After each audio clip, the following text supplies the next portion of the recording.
Assalamualaikum warahmatullahi wabarakatuh. Perkenalkan, saya Nur Aini dari jurusan Statistika, Fakultas Matematika dan Ilmu Pengetahuan Alam, Universitas Brawijaya. Di sini saya akan menjelaskan mengenai artikel ilmiah yang telah saya buat untuk memenuhi ujian akhir semester mata kuliah Bahasa Indonesia kelas 7 IM. Artikel ilmiah yang telah saya buat berjudul Analisis Regresi dengan metode Weighted Least Square pada pengaruh jumlah penduduk dan pertumbuhan ekonomi terhadap tingkat pengangguran terbuka di Sumatera Selatan.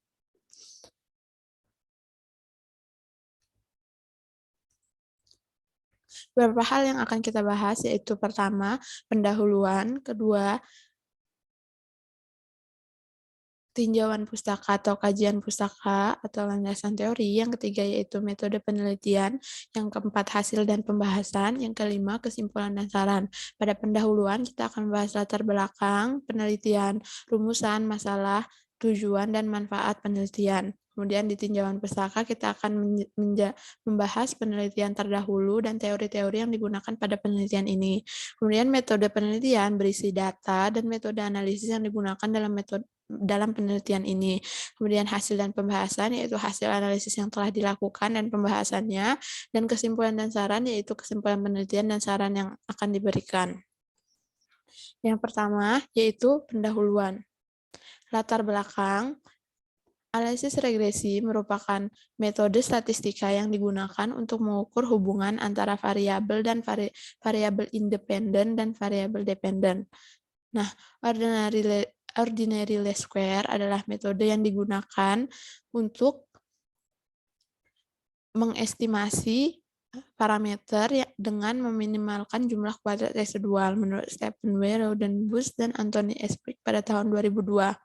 Nah, ordinary least square harus memenuhi beberapa asumsi klasik, yaitu kelat berdistribusi normal, homoskedastisitas, tidak ada multikoliniaritas, dan tidak ada autokorelasi. Pada data yang memiliki varian galat tidak tetap atau terjadi heteroskedastisitas di dalam model regresi, jika menggunakan OLS tidak bisa menangkap pola data yang akan dianalisis dan nantinya akan menjadi tidak efisien. Sehingga untuk meminimalkan pengaruh pencilan yang ada pada data, dapat menggunakan metode weighted least square atau WLS dengan fungsi pembobot Huber. Jika efisiensi estimator dianggap penting dari sifat tidak bias dan konsistensi dalam kondisi heteroskedastisitas. Tingkat pengangguran terbuka menunjukkan besarnya jumlah penduduk yang harus diikutsertakan dalam proses pembangunan wilayah, sehingga berarti bahwa tingkat pengangguran terbuka merupakan bagian dari penduduk yang mampu menggerakkan proses ekonomi.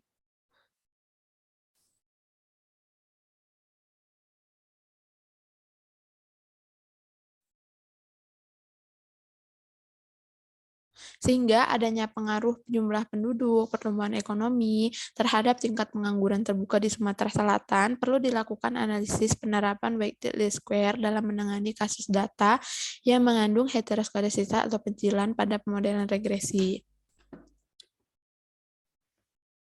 Sehingga dari uraian yang telah disampaikan sebelumnya, diambil rumusan masalah, yaitu pertama, bagaimana penerapan weighted least square dalam menangani kasus data yang mengandung pencilan pada pemodelan regresi. Kemudian, bagaimana model terbaik pada weighted least square untuk menduga pengaruh jumlah penduduk dan pertumbuhan ekonomi terhadap tingkat pengangguran terbuka di Sumatera Selatan. Kemudian, penelitian ini bertujuan untuk membentuk model regresi dengan metode weighted least square dalam menangani kasus data yang mengandung pencilan dan mendapat model terbaik pada weighted least square untuk menduga pengaruh jumlah penduduk, pertumbuhan ekonomi terhadap tingkat pengangguran terbuka di Sumatera Selatan. Nah, manfaat yang didapatkan dari penelitian ini yaitu pertama memberikan suatu metode alternatif untuk melakukan pemodelan regresi linear yang mengandung pencilan. Kemudian, memberikan informasi mengenai pendugaan pengaruh jumlah penduduk dan pertumbuhan ekonomi terhadap tingkat pengangguran terbuka di Sumatera Selatan. Yang kedua yaitu tinjauan pustaka atau kajian pustaka. Penelitian terdahulu yang telah dilakukan terkait dengan metode weighted least square, yaitu pertama ada penelitian oleh Ahmad Munawir pada tahun 2014 dengan judul penelitian estimasi parameter model regresi menggunakan metode weighted least square atau WLS dengan fungsi pembobot Huber. Hasil penelitian ini menunjukkan bahwa WLS memberikan hasil yang lebih efisien dari metode OLS pada data pabrik kertas rokok di Kediri. Kemudian penelitian kedua yaitu dilakukan oleh Lina Sulifarida dengan judul penelitian analisis regresi linear berganda dengan heteroskodastisitas melalui pendekatan weighted least square. Kemudian hasil penelitian ini menunjukkan bahwa masalah heteroskodastisitas dapat diatasi melalui pendekatan WLS pada data APBN tahun 1976 sampai 2007. Analisis regresi linear berganda merupakan metode yang digunakan untuk menganalisis hubungan linear antara dua atau lebih variabel independen dengan variabel dependen. Model regresi linear berganda dituliskan pada persamaan 1.1, di mana persamaan tersebut yaitu YI sama dengan beta 0 ditambah beta 1x1 ditambah sampai beta P XP ditambah EI. Dengan keterangan YI sebagai nilai pengamatan ke I variabel dependen atau variabel terikat, kemudian XI merupakan nilai pengamatan ke I variabel independen atau variabel prediktor, kemudian beta 0 merupakan intercept, beta P merupakan koefisien regresi untuk setiap variabel independen ke P. EI merupakan galat ke I dengan I sama dengan 1 sampai P, dan P sama dengan banyak variabel independen atau variabel prediktor. Pada regresi analisis berganda, terdapat beberapa asumsi klasik yang harus dipenuhi, yaitu pertama, normalitas galat. Normalitas galat ini asumsi untuk mengetahui apakah nilai residual terdistribusi normal secara normal atau tidak. Model regresi yang baik adalah model yang memiliki nilai residual yang berdistribusi normal. Kemudian yang kedua, asumsi multikolinialitas. Asumsi ini dilakukan untuk mengetahui adanya hubungan linier antar variabel prediktor atau tidak. Suatu model regresi dikatakan mengalami multikoliniaritas jika ada fungsi linier yang sempurna pada beberapa atau semua independen. Kemudian, asumsi yang ketiga yaitu heteroskedastisitas. Asumsi ini dilakukan untuk mengetahui terjadi ketidaksamaan varian dari residual untuk semua pengamatan atau tidak. Kemudian, asumsi yang terakhir yaitu asumsi autokorelasi. Asumsi ini untuk mengetahui adanya korelasi antara residual pada periode T dengan residual periode sebelumnya atau tidak. Model regresi yang baik adalah model yang tidak mengandung adanya autokorelasi. Uji autokorelasi dapat dilakukan dengan pengujian Durbin-Watson dengan kriteria pengambilan keputusan jika nilai DW berada pada selang 1,65 sampai 2,35 artinya tidak terjadi autokorelasi. Jika nilai DW berada pada selang 1,21 sampai 1,65 atau 2,35 sampai 2,79 artinya tidak terdapat kesimpulan. Kemudian jika nilai DW kurang dari 1,21 atau nilai DW lebih dari 2,79 artinya terjadi korelasi pada residual. Selanjutnya yaitu weighted least square atau WLS. Metode weighted least square merupakan metode OLS yang telah mengalami proses transformasi menggunakan bobot pada variabel-variabel asli sehingga menghasilkan penduga yang bersifat blue atau base linear unbiased estimated menurut Gujarati dan Porter tahun 2010. Setiap pengamatan diberi bobot yang berbeda-beda, maka fungsi-fungsi yang diminimumkan menjadi persamaan berikut, yaitu E transpose E sama dengan Y min C beta topi transpose dikali Y min X beta topi sama dengan Y min C beta topi transpose dikali W dalam kurung Y min X beta topi. W di sini sebagai pembobotnya. sehingga persamaannya menjadi sigma I sama dengan 1 sampai N EI kuadrat. Dengan fungsi pembobot bubur yang digunakan yaitu WH dalam kurung UI sama dengan 1 untuk UI kurang dari R, dan R sama per UI untuk UI lebih dari R. Kemudian pengujian signifikansi model. Pengujian signifikansi model dibagi menjadi dua, yaitu secara simultan dan parsial. Pengujian signifikansi parameter secara simultan dapat dilakukan dengan pengujian statistik uji F. Dan pengujian signifikansi secara parsial dapat dilakukan dengan menggunakan statistik uji T.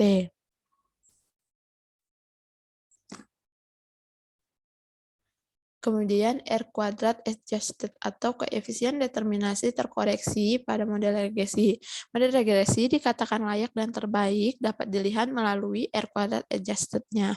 R kuadrat adjusted untuk model regresi linear berganda didapatkan dengan persamaan yang disajikan pada persamaan berikut, di mana R kuadrat adjusted sama dengan 1 min dalam kurung JKG atau jumlah kuadrat galat per JKT atau jumlah kuadrat total dikali N-1 per N-P, tutup kurung, di mana N merupakan banyaknya pengamatan dan P merupakan banyaknya prediktor. Semakin besar nilai E kuadrat adjusted, maka ketepatan model dalam menerangkan keragaman data semakin besar atau model semakin baik, menurut Kapner DKK tahun 2004. Kemudian tinjauan dan statistika pada penelitian ini. Tingkat pengangguran terbuka menunjukkan besarnya jumlah penduduk yang harus diikutsertakan dalam proses pembangunan wilayah, yang berarti bahwa tingkat pengangguran terbuka merupakan bagian dari penduduk yang mampu menggerakkan proses ekonomi. Tingkat pengangguran terbuka di Provinsi Sumatera Selatan cukup besar presentasinya. Terdapat beberapa hal yang mempengaruhi tingkat pengangguran terbuka ini, seperti jumlah penduduk dan pertumbuhan ekonomi. Untuk itu, diperlukan analisis untuk mengetahui pengaruh jumlah penduduk dan pertumbuhan ekonomi terhadap tingkat pengangguran terbuka di Sumatera Selatan. Kemudian, yang ketiga yaitu metode penelitian. Metode penelitian yang digunakan yaitu metode kuantitatif.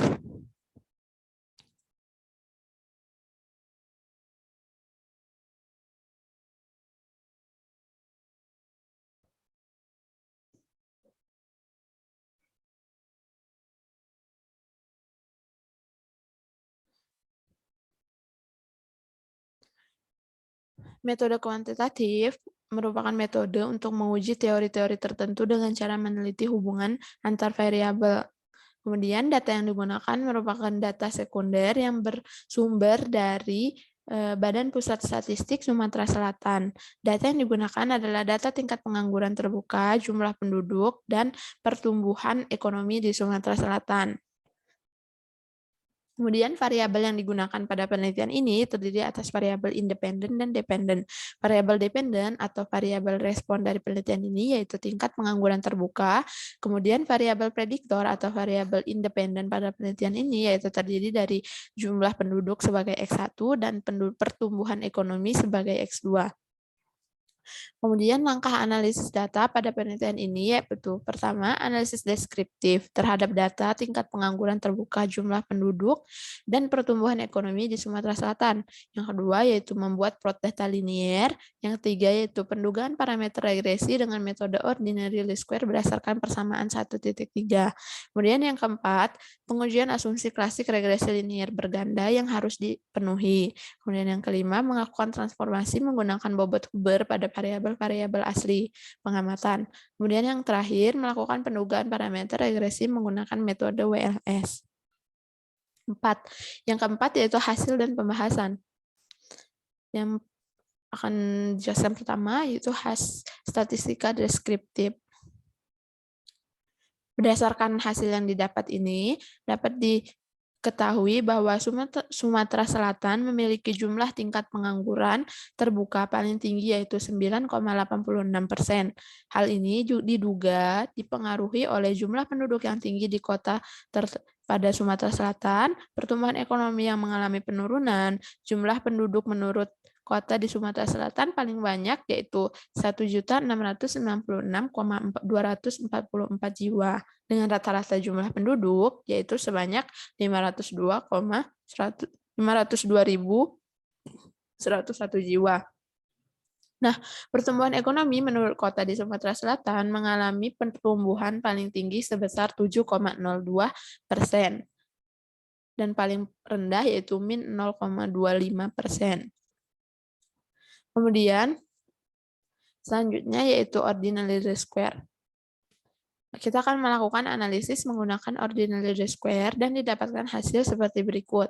Berdasarkan hasil pendugaan parameter pada tabel tersebut, di atas diperoleh model regresi yang disajikan pada persamaan berikut, yaitu Y duga untuk metode OLS sama dengan 7,249E plus 00 ditambah 1,8842 E min 06 X1 dikurang 1,486 E min 01 X2. Kemudian setelah kita melakukan analisis menggunakan metode OLS, kita harus mengecek asumsi klasik regresi linear berganda yang ada. Pertama yaitu normalitas Galat.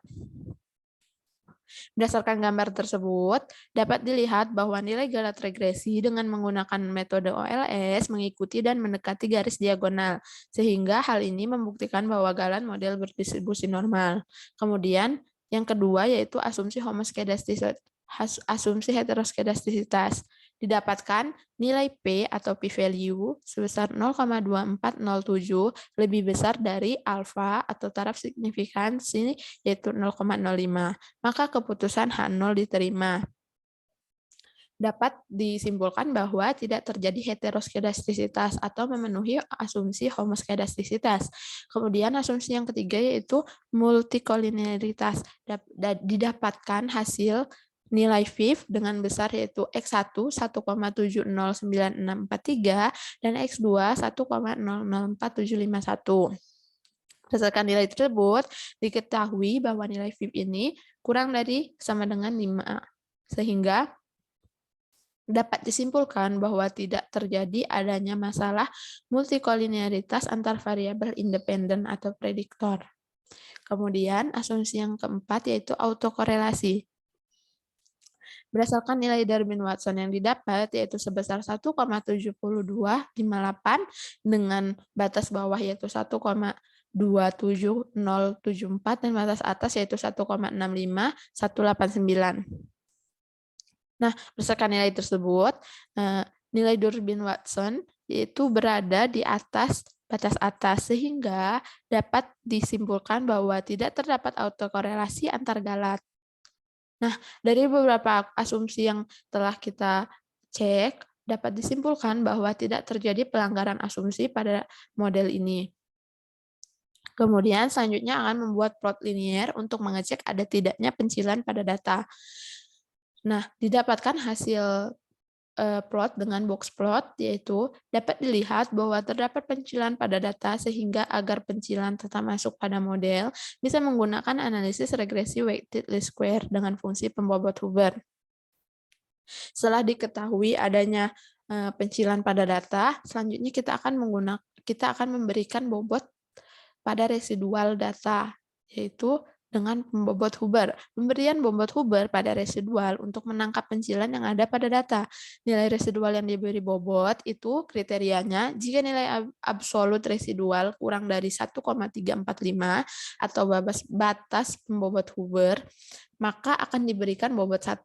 Sedangkan jika nilai absolut residual itu lebih dari 1,345, maka akan diberi bobot dengan nilai sebagai berikut, yaitu 1,345 dibagi absolut residualnya.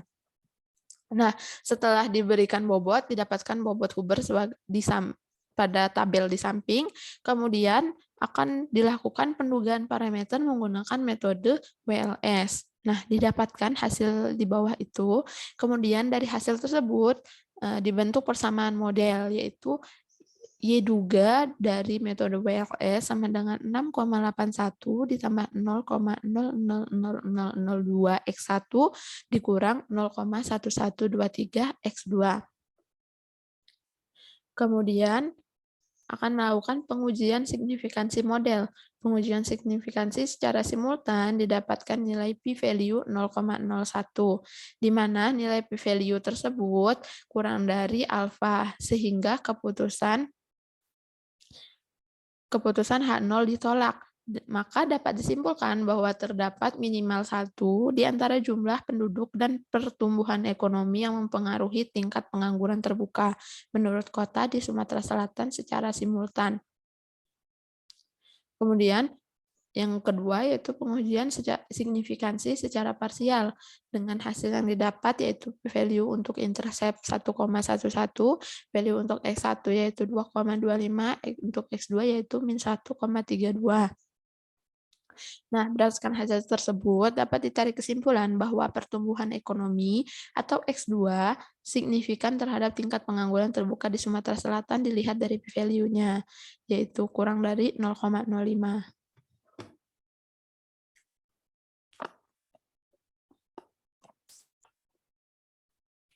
Selanjutnya yaitu uji kebaikan model untuk melihat seberapa baik model kita. Nah, hasil uji kebaikan model disajikan pada tabel berikut dengan R kuadrat adjusted pada metode OLS sebesar 20,78% dan untuk metode WLS yaitu sebesar 24,22% dengan MSE 2,2671 untuk metode OLS dan untuk metode WLS yaitu 1,5184. Sehingga berdasarkan hasil tersebut dapat disimpulkan bahwa model WLS lebih baik dalam menduga tingkat pengangguran terbuka di Sumatera Selatan. Nah, kesimpulan dari penelitian ini, berdasarkan hasil dari pembahasan sebelumnya, dapat diambil kesimpulan bahwa model analisis regresi yang terbentuk dengan menggunakan metode OLS atau Ordinary Least Square adalah sebagai berikut, yaitu Y duga OLS sama dengan 7,429 E plus 00 ditambah 1,8842 E-06 X1 dikurang 1,486 E-01 X2. Model regresi untuk metode WLS yang terbentuk yaitu Y duga WLS sama dengan 6,81 plus 0,002 X1 dan min 0,11 X2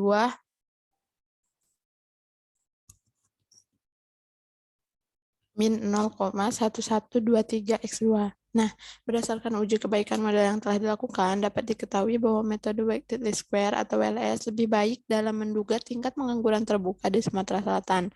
Hal ini dikarenakan pencilan pada data tidak dapat ditangkap oleh metode OLS atau ordinary least square, sehingga metode WLS atau weighted least square merupakan metode alternatif yang tepat untuk menyelesaikan kasus ini.